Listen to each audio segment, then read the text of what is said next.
चुड़ैल की कावड़ यात्रा। गांव के कुछ लोग कावड़ ले जाने की तैयारी कर रहे होते हैं। इस तरह से गांव में कुछ आदमी कावड़ लेकर निकल पड़ते हैं। रात का समय होता है।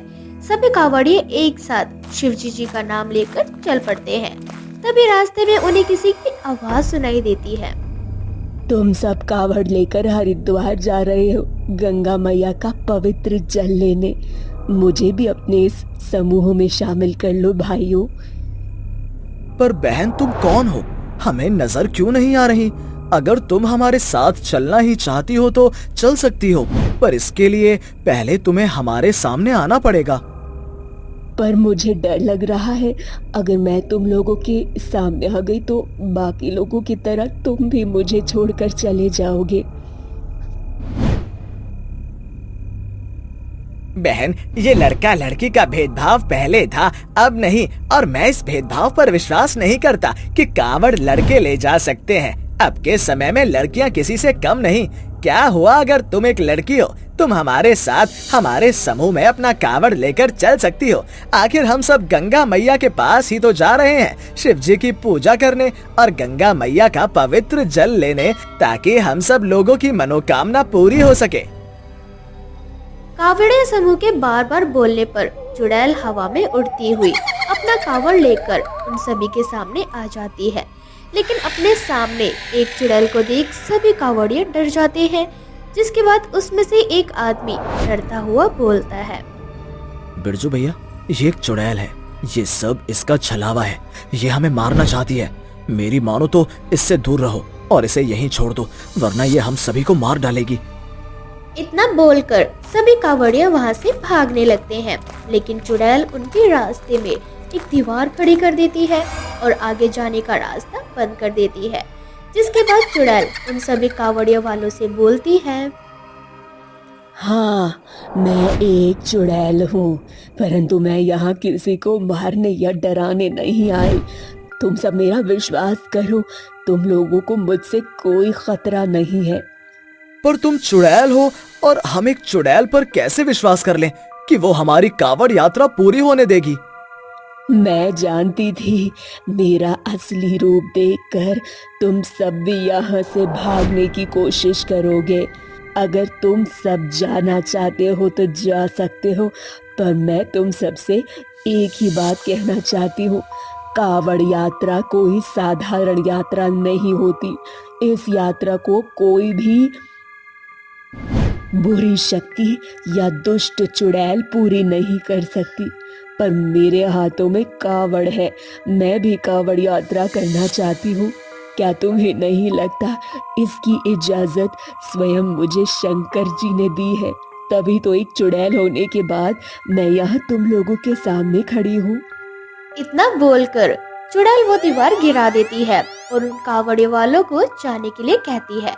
जिसके बाद वे सभी कावड़ वाले अपनी जान बचाकर वहां से अपना कावड़ लेकर चलने लगते हैं।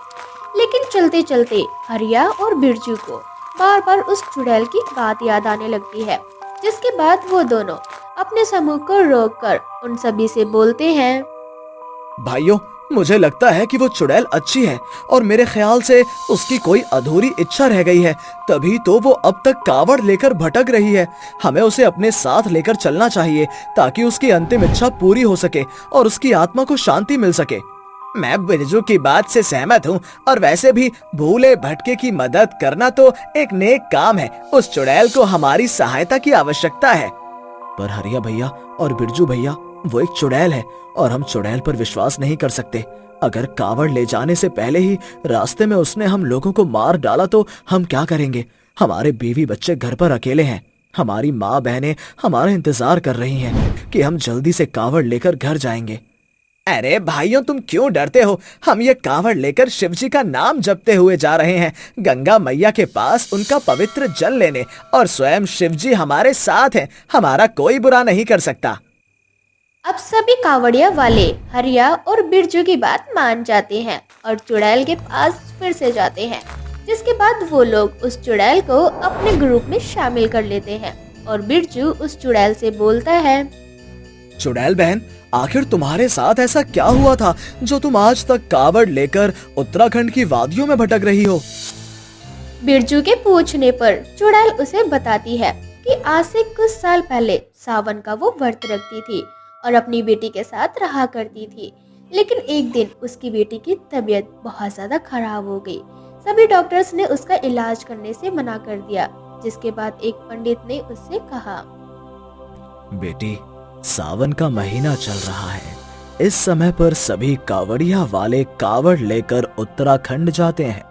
अगर तुम भी कावड़ लेकर शिवजी के द्वार जाओगी तो शिवजी और गंगा मैया तुम्हारी इस श्रद्धा से खुश होंगे और तुम्हारी इच्छा को पूरी करेंगे।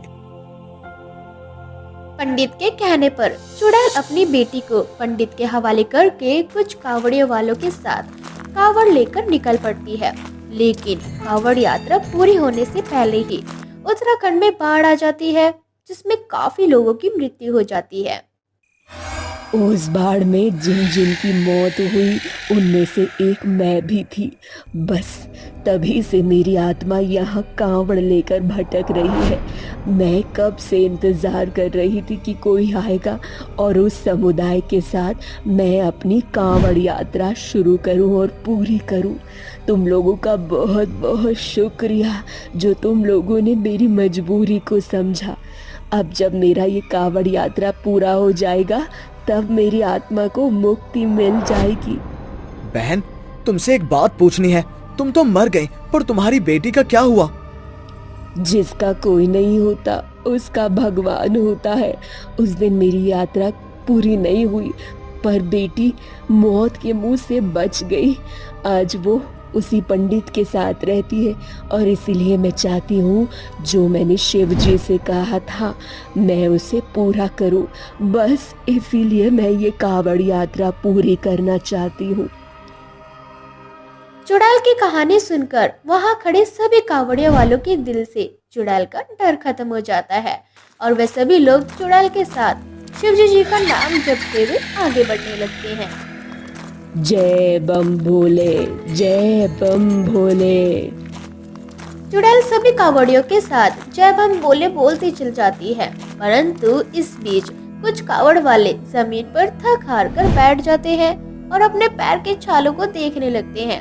ये देख चुड़ैल उस आदमी से बोलती है, भैया बस हम हरिद्वार पहुंचने वाले हैं, इतने पास आकर हिम्मत मत हारो। चुड़ैल बहन, मेरे पैर के छाले मुझे अब और नहीं चलने दे रहे। ये मेरी पहली कावड़ यात्रा है, कहीं मेरी कावड़ यात्रा अधूरी ना रह जाए। ये सब देख चुड़ैल उस आदमी के पैर के छालों को ठीक कर देती है और उसके सभी दर्द को भी खत्म कर देती है। जिसके बाद एक बार सभी कावड़िया अपनी अपनी कावड़ उठाकर हरिद्वार के लिए निकल पड़ते हैं। अब बहुत जल्द वे सब हरिद्वार पहुंच जाते हैं। हरिद्वार पहुंचने के बाद वे सभी लोग गंगा नदी में स्नान करते हैं और पवित्र गंगा जल अपने अपने मटकों में भर लेते हैं। तो वही चुड़ैल भी गंगा मैया में नहाकर हमेशा के लिए मुक्त हो जाती है। और जब वे सभी कावड़िया वाले अपनी कावड़ यात्रा पूरी करके वहां से निकलने लगते हैं तो वो देखते हैं कि वह चुड़ैल गायब हो चुकी है। जिसके बाद हरिया बोलता है, इस चुड़ैल की कावड़ यात्रा सफल हुई, उसे मुक्ति मिल गई। भाइयों, आज मुझे बहुत अच्छा लग रहा है। आज हम लोगों की वजह से किसी की कावड़ यात्रा पूरी हो सकी है। जय बम भोले। इतना बोलकर सभी कावड़िया वाले भी अपनी कावड़ यात्रा पूरी करके सही सलामत अपने घर पहुंच जाते हैं।